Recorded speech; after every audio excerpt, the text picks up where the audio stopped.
Sustainability is the central goal of the Queensland Sustainable Fisheries Strategy.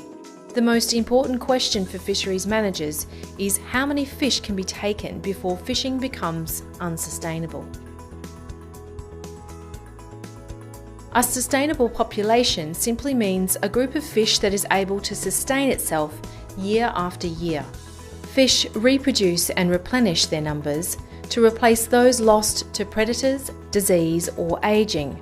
But if too many fish are lost, for example from fishing pressure, that group of fish may not be able to replenish its numbers year after year.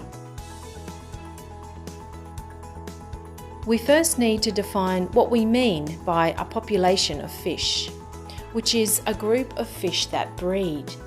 This is referred to as a fish stock.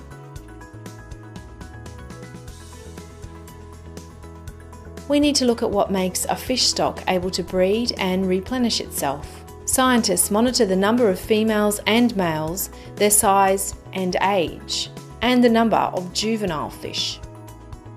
Environmental factors are also important, such as nursery habitat and prompts for breeding, such as river flow and temperature.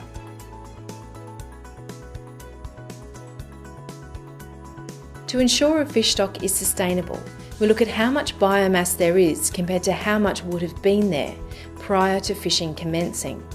This is sometimes referred to as virgin biomass or unfished biomass. To know what is the right level of biomass, we need to choose a benchmark or reference point. The most important goal is sustainability. Fish stocks must be healthy enough to replenish themselves. Usually, a fish stock needs to be about 30 to 40% of unfished biomass to remain sustainable. The minimum biomass required for sustainability is known as maximum sustainable yield. The level of biomass required for optimal fishing efficiency is called maximum economic yield.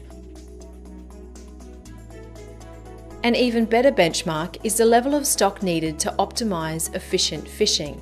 Putting more effort into fishing doesn't always mean catching more fish.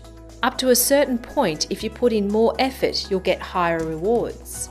But when there aren't enough fish available, it becomes increasingly hard to catch them. Putting in more effort doesn't necessarily mean higher rewards.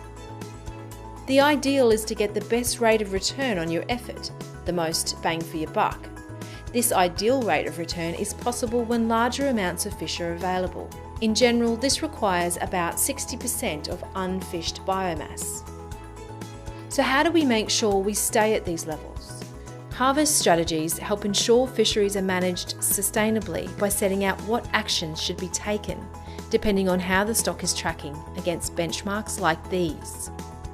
A number of controls on fishing can be applied, like changing quotas and bag limits, or other actions like size limits or seasonal closures. To keep up to date on the Sustainable Fisheries Strategy, visit our website.